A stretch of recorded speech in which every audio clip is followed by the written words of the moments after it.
quando competem pelo recurso. Certo? Agora eu quero saber em que situações a competição é importante entre duas espécies. Então, a situação que é importante é assim. Se você tem pouco recurso, né, a competição é muito forte e acaba não tendo recursos suficientes, certo? Para duas espécies. Quer dizer, a competição é importante entre duas espécies porque tem pouco recurso. Se eu consumo muito bem, o outro logo perde essa competição, vamos dizer assim, certo? Então, é o que se espera naturalmente. Se botar um pouquinho de comida aqui, se a gente fosse, digamos, todos nós tivéssemos muita fome, eu ponho 10 sanduíches aqui, a competição será forte, porque vai ter gente dando tapa um no outro, vai conseguir o sanduíche, tá certo? Mas se eu botar 1000 sanduíches aqui, ninguém vai nem se querer preocupar em levantar a cadeira para chegar primeiro aqui, certo? Então, nessa analogia, digamos, de lanchonete, tá certo?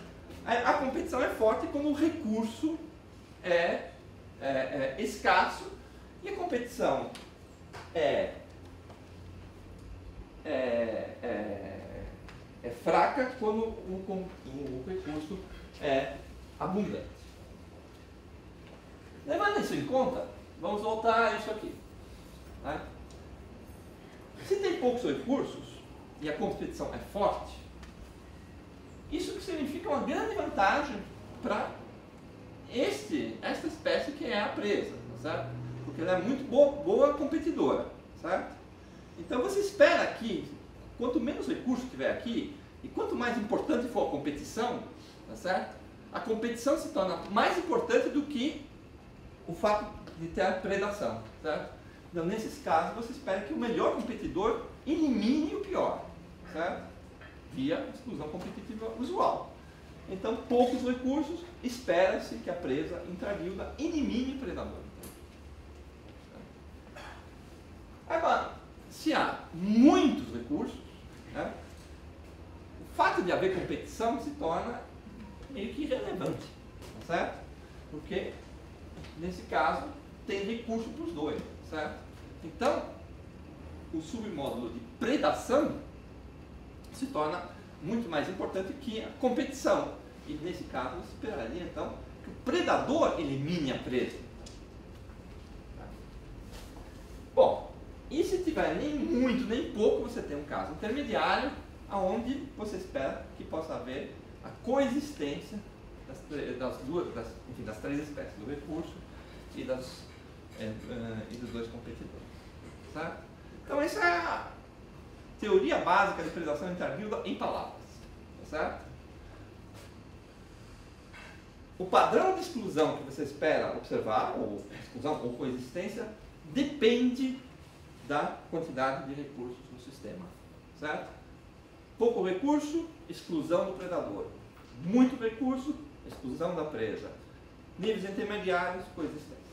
Essa é a teoria, basicamente, que é a teoria de Robert Paul de Paulis, 97. Muito bem. Ok. Então, isso é o que diria a teoria usual. Essa teoria pode ser colocada em equações, tá certo? Oh, ninguém saiu ainda, tá certo? Eu vou dar uma geral sobre isso, mas se vocês não entenderem isso, depois que passar isso, vocês voltem a prestar atenção, certo? Isso uma teoria para isso, a gente está no contexto de ecologia de populações, certo? A variável principal em ecologia de populações, tá, é o número de indivíduos, tá certo? E o que você quer saber é como varia o número de indivíduos no tempo. Essa é a questão básica, tá certo? Muito bem. Então, se você tem, no caso, 3 espécies, você vai querer saber como varia no tempo cada uma dessas 3 espécies. Se a população está crescendo, se está estável, se está diminuindo, se está oscilando. Essas são as questões, certo? Muito bem. Aqui é P é o número de predadores, o N é o número de presas e R mede o recurso, no caso é em biomassa, certo? Bom, muito bem, agora tem aqui algumas explicações do que eu não espero que vocês entendam as equações, mas eu espero que vocês entendam o que foi, que biologia foi posta nas equações. Tá? Esse lado aqui, essas fórmulas aqui, que são as derivadas, certo? Representam simplesmente taxa de variação. Taxa de variação no tempo do número de presas, tá certo? Sei lá, 5 presas por minuto. Uma coisa assim. Desculpe, de predador.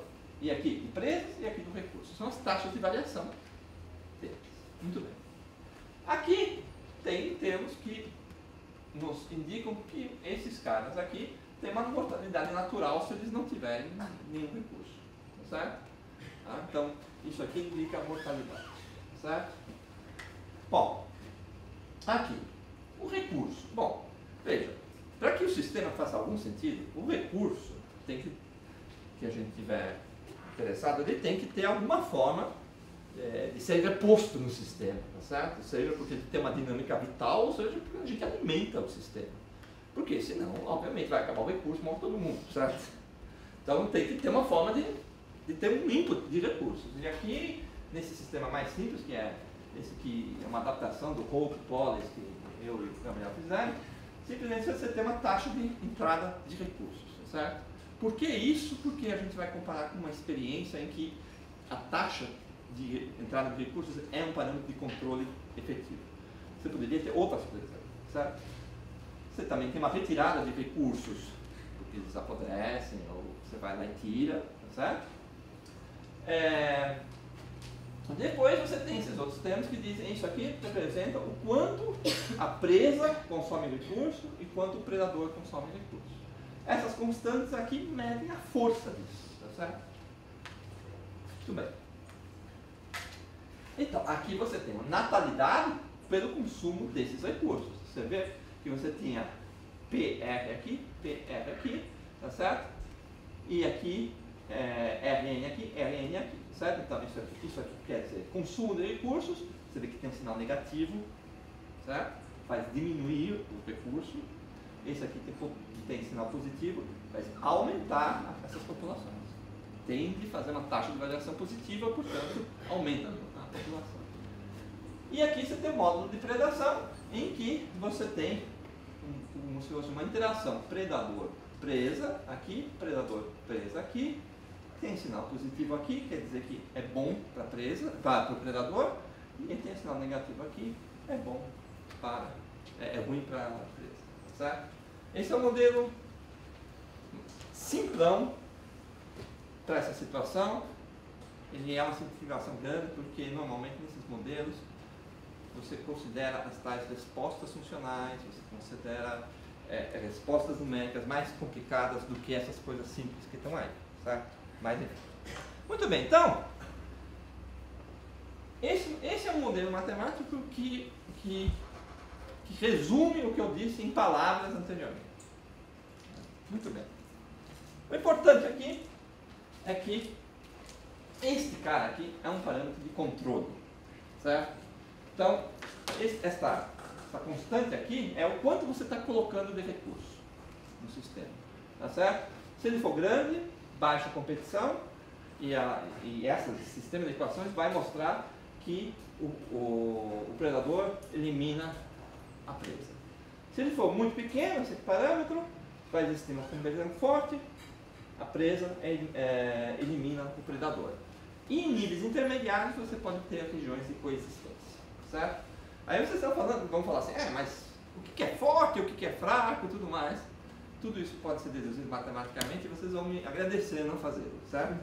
Então, existem valores tal que se o μ for maior que um certo valor, acontece uma situação, tal, se for menor que um certo valor, acontece tal situação e tudo mais, mas dá uma grande forma e tudo mais. Para nós, interessa apenas que ele seja grande ou pequeno de uma forma intuitiva nesse momento.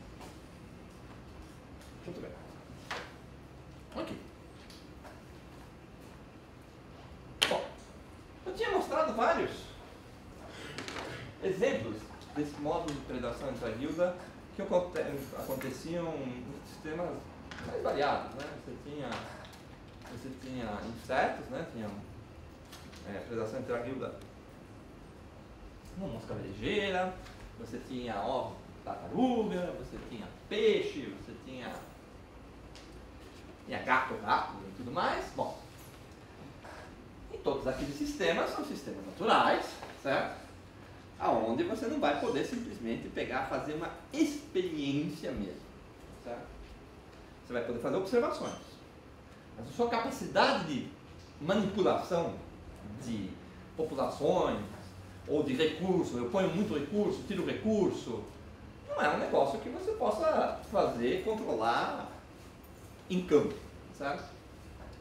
Então, um grupo, basicamente um grupo baseado em Amsterdã, que é esse grupo aqui, enfim, os donos desse grupo são esses três aí do fim, essas são as duas doutorandas que participaram desse trabalho, fizeram uma experiência, digamos, de microcosmos, tá? Uma experiência de laboratório em um sistema de predação intra-guilda com condições totalmente controladas e foram ver se essa teoria que eu escrevi e essa intuição que a gente desenvolveu em palavras antes, se ela se confirma dentro dessa situação de laboratório. Essa é o que foi feito por esse grupo, certo? Para isso, obviamente, você precisa de animais que se adaptem a serem manipulados no laboratório, e eles trabalharam com ácaros, certo? Você tem dois ácaros, certo?